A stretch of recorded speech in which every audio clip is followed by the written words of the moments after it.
Romains chapitre 8. Il n'y a donc maintenant aucune condamnation pour ceux qui sont en Jésus-Christ, qui ne vivent pas conformément à leur nature propre, mais conformément à l'Esprit. En effet, la loi de l'Esprit qui donne la vie en Jésus-Christ m'a libéré de la loi du péché et de la mort, car ce qui était impossible à la loi, parce que la nature humaine la rendait impuissante, Dieu l'a fait. Il a condamné le péché dans la nature humaine en envoyant, à cause du péché, son propre Fils dans une nature semblable à celle de l'homme pécheur. Ainsi, la justice réclamée par la loi est accomplie, en nous qui vivons non conformément à notre nature propre, mais conformément à l'Esprit. En effet, ceux qui se conforment à leur nature propre se préoccupent des réalités de la nature humaine, tandis que ceux qui se conforment à l'Esprit sont préoccupés par ce qui est de l'Esprit. De fait, la nature humaine tend vers la mort, tandis que l'Esprit tend vers la vie et la paix.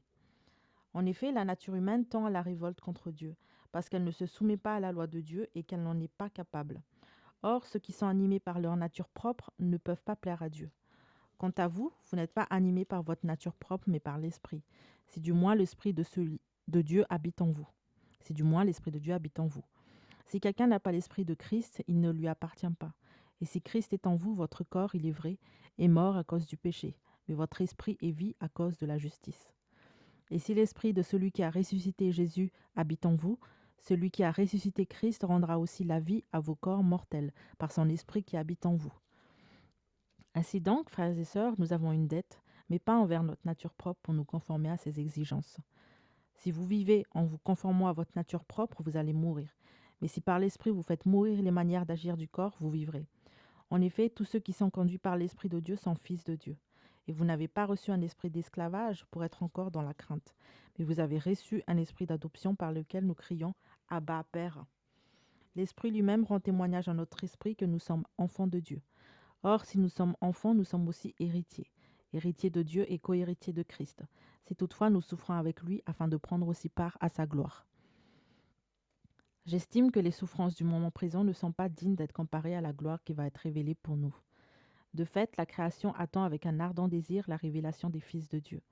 En effet, la création a été soumise à l'inconsistance, non de son propre gré, mais à cause de celui qui l'y a soumise. Toutefois, elle a l'espérance d'être elle aussi libérée de l'esclavage de la corruption pour prendre part à la glorieuse liberté des enfants de Dieu. Or, nous savons que jusqu'à maintenant, la création tout entière soupire et souffre les douleurs de l'accouchement. Et ce n'est pas elle seulement qui soupire, mais nous aussi, qui avons pourtant dans l'esprit un avant-goût de cet avenir. Nous aspirons nous-mêmes en attendant l'adoption, la libération de notre corps. En effet, c'est en espérance que nous avons été sauvés. Or, l'espérance qu'on voit n'est plus de l'espérance. Ce que l'on voit, peut-on l'espérer encore? Mais si nous espérons ce que nous ne voyons pas, nous l'attendons avec persévérance. De même, l'Esprit aussi nous vient en aide dans notre faiblesse. En effet, nous ne savons pas ce qu'il convient de demander dans nos prières, mais l'Esprit lui-même intercède pour nous, par des soupirs que les mots ne peuvent exprimer. Et Dieu qui examine les cœurs sait quelle est la pensée de l'Esprit, parce que c'est en accord avec lui qu'il intercède en faveur des saints. Du reste, nous savons que tout contribue au bien de ceux qui aiment Dieu, de ceux qui sont appelés conformément à son plan. En effet, ceux qu'il a connus d'avance, il les a aussi prédestinés à devenir conformes à l'image de son Fils, afin que celui-ci soit le premier-né d'un grand nombre de frères. Ceux qu'il a prédestinés, il les a aussi appelés. Ceux qu'il a appelés, il les a aussi déclarés justes. Ceux qu'il a déclarés justes, il les a aussi accordé la gloire. Que dirons-nous donc de plus? Si Dieu est pour nous, qui sera contre nous?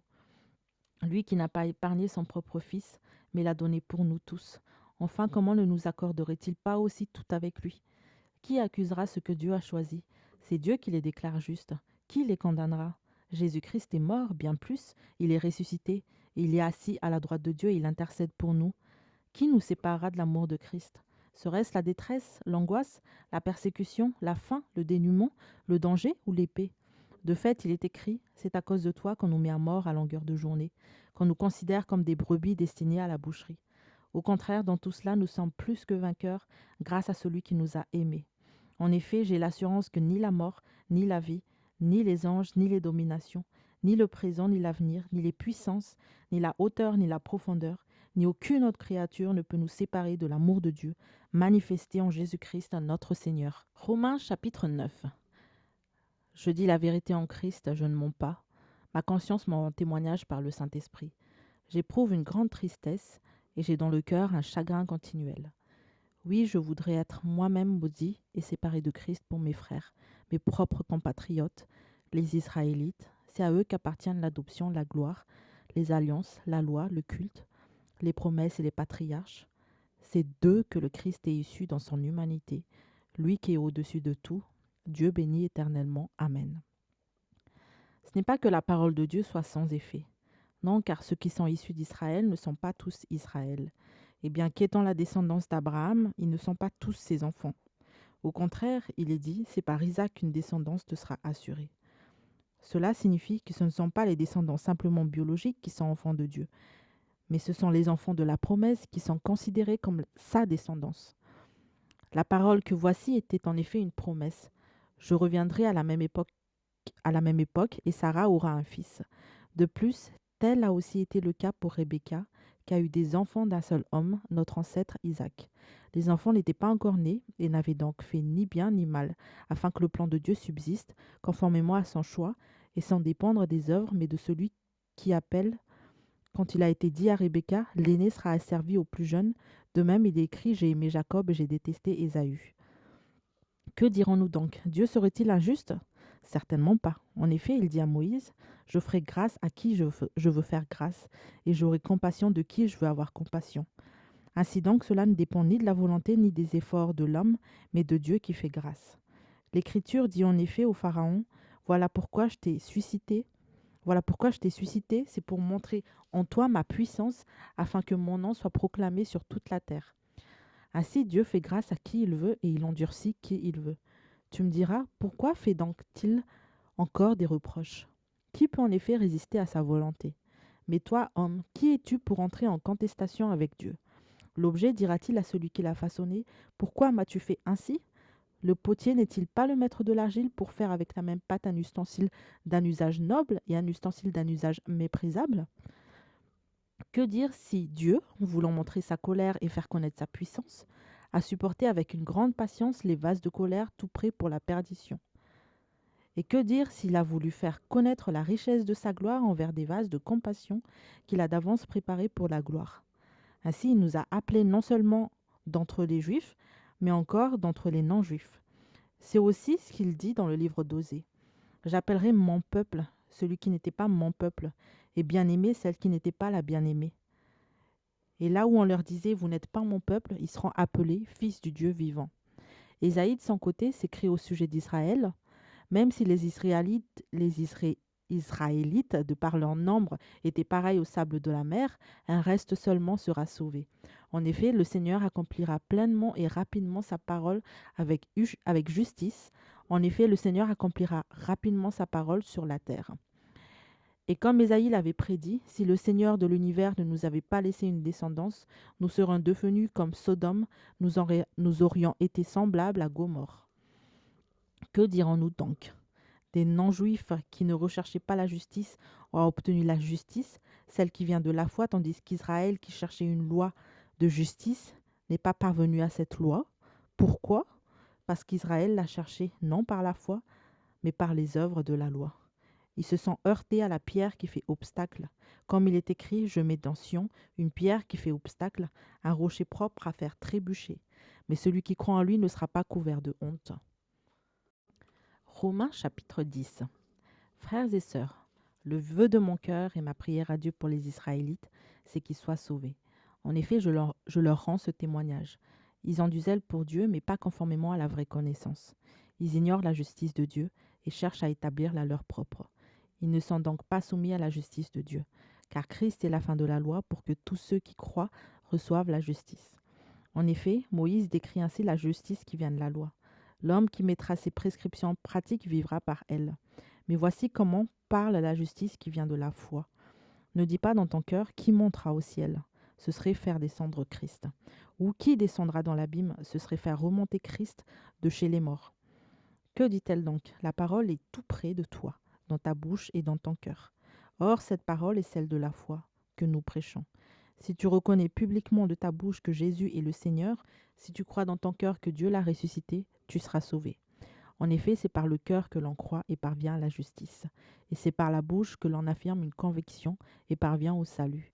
Comme le dit l'Écriture, celui qui croit en lui ne sera pas couvert de honte. Ainsi, il n'y a aucune différence entre le juif et le non-juif, puisqu'ils ont tous le même Seigneur. qui se montre généreux pour tous ceux qui font appel à lui. En effet, toute personne qui fera appel au nom du Seigneur sera sauvée. Mais comment donc feront-ils appel à celui en qui ils n'ont pas cru? Et comment croiront-ils en celui dont ils n'ont pas entendu parler? Et comment entendront-ils parler de lui si personne ne l'annonce? Et comment l'annoncera-t-on si personne n'est envoyé? Comme il est écrit, qui sent beau les pieds de ceux qui annoncent la paix, de ceux qui annoncent de bonnes nouvelles. Mais tous n'ont pas obéi à la bonne nouvelle. En effet, Ésaïe dit, Seigneur, qui a cru à notre prédication? Ainsi, la foi vient de ce que l'on entend, et ce que l'on entend vient de la parole de Dieu. Je demande alors, n'auraient-ils pas entendu? Au contraire, leur voix est allée par toute la terre, et leur discours jusqu'aux extrémités du monde.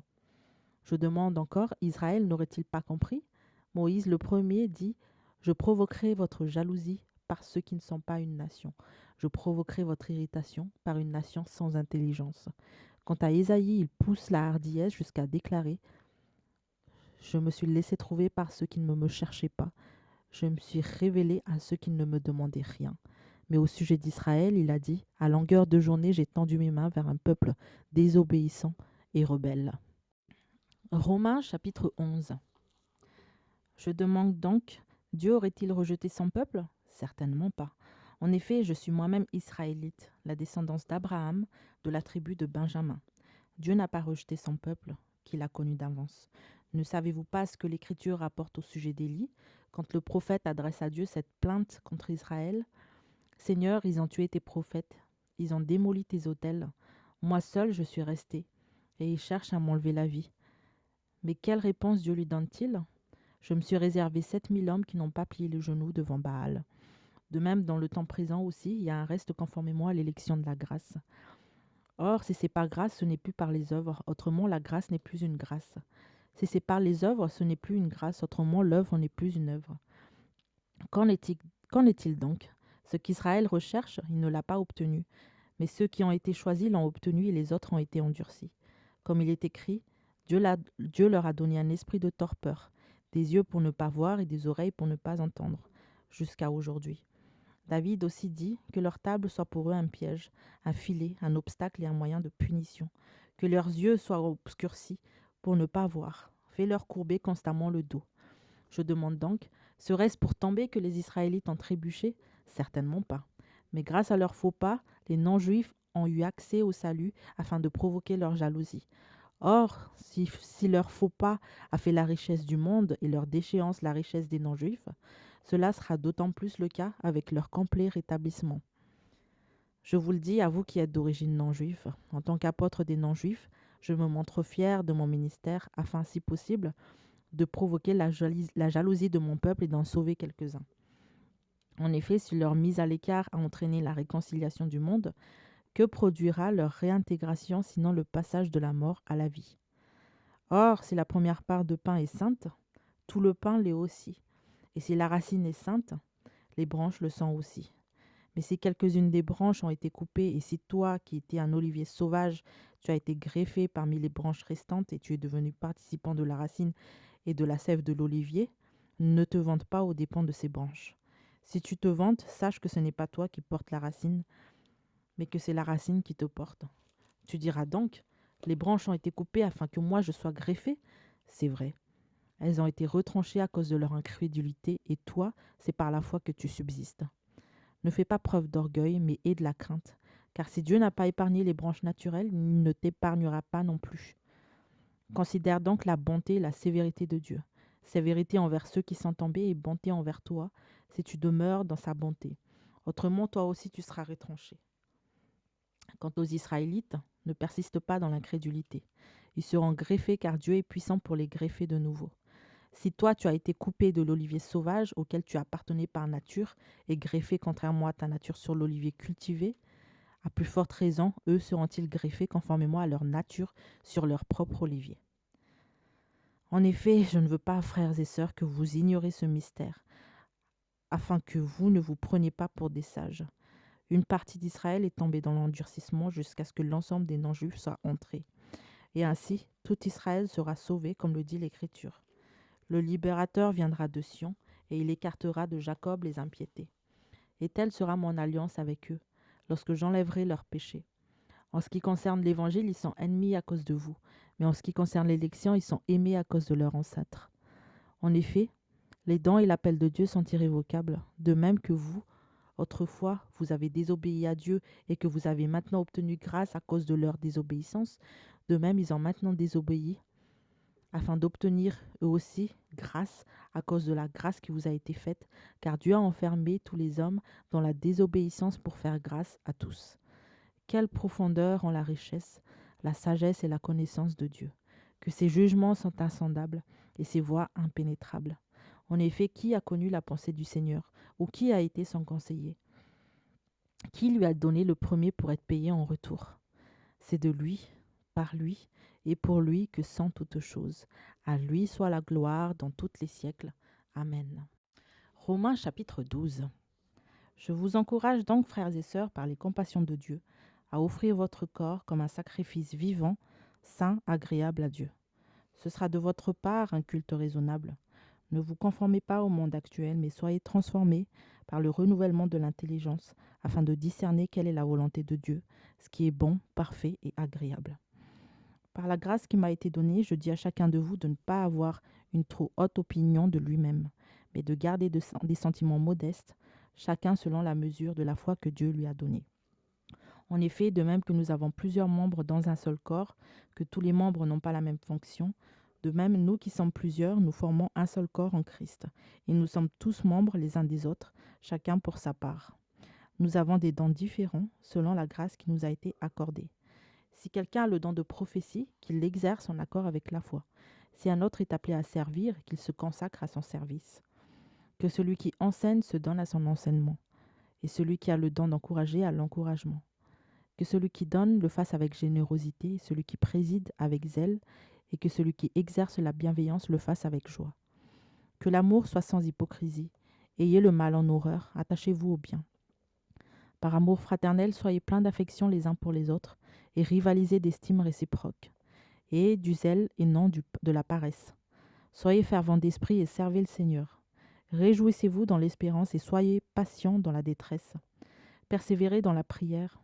Pourvoyez aux besoins des saints et exercez l'hospitalité avec empressement. Bénissez ceux qui vous persécutent. Bénissez et ne maudissez pas. Réjouissez-vous avec ceux qui se réjouissent. Pleurez avec ceux qui pleurent. Vivez en plein accord les uns avec les autres. N'aspirez pas à ce qui est élevé, mais laissez-vous attirer par ce qui est humble. Ne vous prenez pas pour des sages, ne rendez à personne le mal pour le mal. Cherchez ce qui est bien devant tous les hommes, si cela est possible. Dans la mesure où cela dépend de vous, soyez en paix avec tous les hommes. Ne vous vengez pas vous-même, bien-aimés, mais laissez agir la colère de Dieu. Car il est écrit, c'est à moi qu'appartient la vengeance, c'est moi qui donnerai à chacun ce qu'il mérite, dit le Seigneur. Mais si ton ennemi a faim, donne-lui à manger. S'il a soif, donne-lui à boire. Car en agissant ainsi, tu amasseras des charbons ardents sur sa tête. Ne te laisse pas vaincre par le mal, mais sois vainqueur du mal par le bien. Romains chapitre 13. Que chacun se soumette aux autorités qui nous gouvernent, car toute autorité vient de Dieu, et celles qui existent ont été établies par Dieu. C'est pourquoi celui qui s'oppose à l'autorité résiste à l'ordre que Dieu a établi, et ceux qui résistent attireront une condamnation sur eux-mêmes. En effet, on n'a pas à craindre les magistrats quand on a fait le bien, mais quand on fait le mal. Veux-tu ne pas avoir à craindre l'autorité? Fais le bien, et tu auras son approbation, car le magistrat est serviteur de Dieu pour ton bien. Mais si tu fais le mal, sois dans la crainte. En effet, ce n'est pas pour rien qu'il porte l'épée, puisqu'il est serviteur de Dieu pour manifester sa colère en punissant celui qui fait le mal. Il est donc nécessaire de se soumettre aux autorités, non seulement à cause de cette colère, mais encore par motif de conscience. C'est aussi pour cela que vous payez des impôts, car les magistrats sont des serviteurs de Dieu, qui s'appliquent entièrement à cette fonction. Rendez à chacun ce qui lui est dû. L'impôt à qui vous devez l'impôt, la taxe à qui vous devez la taxe, le respect à qui vous devez respecter, l'honneur à qui vous devez l'honneur. Ne devez rien à personne si ce n'est que de vous aimer les uns les autres, car celui qui aime les autres a accompli la loi. En effet, les commandements, tu ne commettras pas d'adultère, tu ne commettras pas de meurtre, tu ne commettras pas de vol, tu ne porteras pas de faux témoignages, tu ne convoiteras pas, ainsi que tous les autres se résument par cette parole. Tu aimeras ton prochain comme toi-même. L'amour ne fait pas de mal au prochain. L'amour est donc l'accomplissement de la loi. Cela est d'autant plus important que vous savez quel temps nous vivons. C'est l'heure de vous réveiller enfin du sommeil, car maintenant le salut est plus près de nous qu'au moment où nous avons cru. La nuit est bien avancée, le jour approche. Débarrassons-nous donc des œuvres des ténèbres et revêtons les armes de la lumière. Conduisons-nous honnêtement, comme en plein jour, sans orgie, ni ivrognerie, sans immoralité, ni débauche, sans dispute, ni jalousie. Mais revêtez-vous du Seigneur Jésus-Christ et ne vous préoccupez pas de votre nature propre pour satisfaire à ses convoitises. Romains chapitre 14. Accueillez celui qui est faible dans la foi sans discuter ses opinions. L'un a la conviction de pouvoir manger de tout, l'autre qui est faible dans la foi ne mange que des légumes. Que celui qui mange de tout ne méprise pas celui qui ne le fait pas, et que celui qui ne mange pas de tout ne juge pas celui qui le fait, car Dieu l'a accueilli. Qui es-tu pour juger le serviteur d'un autre? Qu'il tienne bon ou qu'il tombe, cela regarde son Seigneur. Mais il tiendra bon, car Dieu a le pouvoir de l'affermir. L'un fait une différence entre les jours, un autre les estime tous égaux. Que chacun ait dans son esprit une pleine conviction. Celui qui fait une distinction entre les jours le fait pour le Seigneur, et celui qui ne fait pas de distinction le fait aussi pour le Seigneur. Celui qui mange de tout, c'est pour le Seigneur qu'il le fait, puisqu'il exprime sa reconnaissance à Dieu. Celui qui ne mange pas de tout le fait aussi pour le Seigneur, et il est reconnaissant envers Dieu. En effet, aucun de nous ne vit pour lui-même, et aucun de nous ne meurt pour lui-même. Si nous vivons, c'est pour le Seigneur que nous vivons, et si nous mourons, c'est pour le Seigneur que nous mourons. Ainsi, soit que nous vivions, soit que nous mourions, nous appartenons au Seigneur. En effet, Christ est mort et il est ressuscité. Il est revenu à la vie pour être le Seigneur des morts et des vivants. Mais toi, pourquoi juges-tu ton frère? Ou toi, pourquoi méprises-tu ton frère? Nous comparaîtrons tous en effet devant le tribunal de Christ, car il est écrit « Je suis vivant, dit le Seigneur. Chacun pliera le genou devant moi et toute langue rendra gloire à Dieu. » Ainsi donc, chacun de nous rendra compte à Dieu pour lui-même. Ne nous jugeons donc plus les uns les autres, mais veillons plutôt à ne pas placer d'obstacles ou de pièges devant votre frère. Je sais et je suis convaincu dans le Seigneur Jésus que rien n'est impur en soi. Mais si quelqu'un considère telle chose comme impure, alors elle est impure pour lui. Si ton frère est attristé à cause de ce que tu manges, tu ne marches plus selon l'amour. Ne cause pas par ta nourriture la perte de celui pour lequel Christ est mort. Que ce qui est bon pour vous ne devienne pas un sujet de calomnie. En effet, le royaume de Dieu, ce n'est pas le manger et le boire, mais la justice, la paix et la joie par le Saint-Esprit. Celui qui sert Christ de cette manière est agréable à Dieu et approuvé des hommes. Ainsi donc, recherchons ce qui contribue à entretenir la paix et à nous faire grandir mutuellement dans la foi. Pour de la nourriture ne détruit pas l'œuvre de Dieu. Certes, tout est pur, mais il est mal de manger quelque chose si cela représente un obstacle pour quelqu'un. Et il est bien de ne pas manger de viande, de ne pas boire de vin et de t'abstenir de ce qui peut être pour ton frère un obstacle, un piège ou une source de faiblesse. Cette foi que tu as, garde-la pour toi devant Dieu. Heureux celui qui ne se condamne pas lui-même parce qu'il approuve. Mais celui qui a des doutes au sujet de ce qu'il mange est condamné parce qu'il n'agit pas par une conviction de foi. Tout ce qui ne provient pas d'une conviction de foi est péché. Romains chapitre 15. Nous qui sommes forts, nous avons le devoir de supporter les faiblesses de ceux qui ne le sont pas et de ne pas rechercher ce qui nous plaît. Que chacun de nous cherche à plaire à son prochain pour son bien en vue de le faire grandir dans la foi. En effet, Christ n'a pas recherché ce qui lui plaisait, mais comme il est écrit, les insultes de ceux qui t'insultent sont tombées sur moi. Or, tout ce qui a été écrit d'avance l'a été pour notre instruction, afin que par la persévérance et par le réconfort que donnent les Écritures, nous possédions l'espérance. Que le Dieu de la persévérance et du réconfort vous donne de vivre en plein accord les uns avec les autres, comme le veut Jésus-Christ, afin que tous ensemble, d'une seule voix, vous rendiez gloire au Dieu et Père de notre Seigneur Jésus-Christ. Accueillez-vous donc les uns les autres comme Christ vous a accueillis, pour la gloire de Dieu. J'affirme en effet que Jésus-Christ est devenu serviteur des circoncis pour prouver que Dieu est vrai en confirmant les promesses faites à leurs ancêtres. Quant aux non-juifs, ils célèbrent Dieu à cause de sa bonté. Comme le dit l'Écriture, c'est pourquoi je te louerai parmi les nations et je chanterai à la gloire de ton nom. Il est dit encore, nations, réjouissez-vous avec son peuple. Et encore, louez le Seigneur, vous toutes les nations. Célébrez-le, vous tous les peuples. Ésaïe dit aussi, il paraîtra le rejeton d'Isaïe. Il se lèvera pour régner sur les nations. Les nations espéreront en lui. Que le Dieu de l'espérance vous remplisse de toute joie et de toute paix dans la foi, pour que vous débordiez d'espérance par la puissance du Saint-Esprit. En ce qui vous concerne, mes frères et sœurs, Je suis personnellement convaincu que vous êtes plein de bonnes dispositions, rempli de toute connaissance et capable de vous avertir les uns les autres. Cependant, frères et sœurs, c'est avec une certaine audace que je vous ai écrit par endroits, comme pour réveiller vos souvenirs, et cela à cause de la grâce que Dieu m'a faite d'être serviteur de Christ pour les non-juifs. Je m'acquitte ainsi du service sacré à la prédication de l'Évangile, afin que le non-juif soit une offrande agréable, devenue sainte par l'action de l'Esprit Saint. Je peux donc me montrer fier en Jésus-Christ de l'œuvre de Dieu. En effet, je n'oserais rien mentionner si Christ ne l'avait pas accompli par moi pour amener les non-juifs à l'obéissance par la parole et par les actes, par la puissance des signes et des prodiges et par la puissance de l'Esprit de Dieu. Ainsi, depuis Jérusalem et en rayonnant jusqu'en Illyre, j'ai abondamment propagé l'évangile de Christ.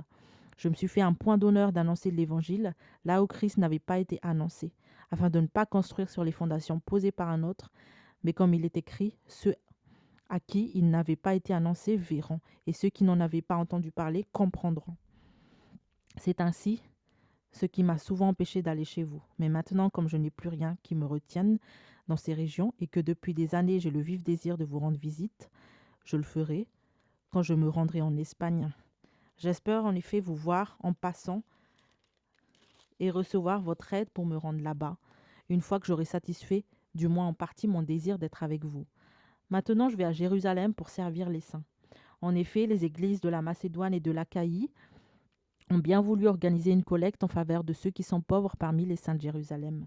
Elles l'ont bien voulu et elles le leur devaient, car si les non-juifs ont eu part aux avantages spirituels des juifs, ils doivent aussi les assister dans leurs besoins matériels. Dès que j'aurai réglé cette affaire et que je leur aurai remis ces dons, je partirai pour l'Espagne et je passerai chez vous. Je sais qu'en venant vous rendre visite, c'est avec une pleine bénédiction de l'évangile de Christ que je le ferai. Je vous en supplie, frères et sœurs, par notre Seigneur Jésus-Christ et par l'amour de l'Esprit, combattez avec moi en adressant à Dieu des prières en ma faveur. Priez afin que je sois protégé des incrédules de la Judée et que l'aide que j'apporte à Jérusalem soit bien accueillie par les saints. Ainsi, je pourrai venir chez vous dans la joie, si c'est la volonté de Dieu, et trouver un peu de repos au milieu de vous. Que le Dieu de la paix soit avec vous tous. Amen. Romains chapitre 16. Je vous recommande notre sœur Phébé, qui est diaconesse de l'église de Sancré. Accueillez-la dans le Seigneur d'une manière digne des saints et aidez-la pour toute affaire où elle pourrait avoir besoin de vous, car elle en a aidé beaucoup, moi y compris. Saluez Prisca et Aquilas, mes collaborateurs en Jésus-Christ. Ils ont risqué leur tête pour me sauver la vie. Je ne suis pas le seul à leur être reconnaissant. C'est aussi le cas de toutes les églises des non-juifs. Sachez aussi l'église qui est dans leur maison. Saluez Épaïnette, mon bien-aimé, qui a le premier fruit pour Christ en Asie. Saluez Marie, qui a beaucoup travaillé pour vous. Saluez Andronicus et Junia, mes compatriotes et mes compagnons de détention. Ils sont très estimés parmi les apôtres et ils se sont même convertis à Christ avant moi. Saluez Amplias, mon bien-aimé dans le Seigneur. Saluez Urbain, notre collaborateur en Christ, et mon bien-aimé Stakis. Saluez Apelles, qui a fait ses preuves en Christ. Saluez ceux d'entourage d'Aristobule. Saluez Hérodion, mon compatriote. Saluez ceux de l'entourage de Narcisse, qui appartiennent au Seigneur. Saluez Tryphène et Tryphose, elles qui travaillent pour le Seigneur. Saluez la bien-aimée Perside, qui a beaucoup travaillé pour le Seigneur. Saluez Rufus, celui qui a été choisi dans le Seigneur, et sa mère qui est aussi la mienne. Saluez Asyncrite, Phlégon, Hermès, Patrobas, Hermas, et les frères et sœurs qui sont avec eux. Saluez Philologue et Julie, Nérée et sa sœur, ainsi qu'Olympe et tous les saints qui sont avec eux. Saluez les uns les autres par un saint baiser. Toutes les églises de Christ vous saluent. Je vous en supplie, frères et sœurs, méfiez-vous de ceux qui provoquent des divisions et font trébucher les autres en s'opposant à l'enseignement que vous avez reçu. Éloignez-vous d'eux, car de tels hommes ne servent pas Christ notre Seigneur, mais leur propre ventre. Par des paroles douces et flatteuses, ils trempent le cœur des gens simples. Quant à vous, votre obéissance est connue de tous. Je me réjouis donc à votre sujet et je désire que vous soyez sages en ce qui concerne le bien et sans compromis en ce qui concerne le mal. Le Dieu de la paix écrasera bientôt Satan sous vos pieds. Que la grâce de notre Seigneur Jésus-Christ soit avec vous. Timothée, mon collaborateur, vous salue, ainsi que Lucius Jason, Sosipater, mes compatriotes. Je vous salue dans le Seigneur, moi, Tertius, qui ai écrit cette lettre, Gaius, qui m'accueille chez lui, qui toute l'Église se réunit, vous salue. Erasme, le trésorier de la ville, vous salue, ainsi que le frère Quartus. Que la grâce de notre Seigneur Jésus-Christ soit avec vous tous. Amen. Dieu peut vous affermir selon l'évangile que j'annonce, la prédication de Jésus-Christ, conformément à la révélation du mystère qui a été tenu secret pendant des siècles. Ce mystère a maintenant été manifesté et porté à la connaissance de toutes les nations par les écrits des prophètes, d'après l'ordre du Dieu éternel, afin qu'elles obéissent à la foi. À ce Dieu seul sage soit la gloire au siècle des siècles, par Jésus-Christ. Amen.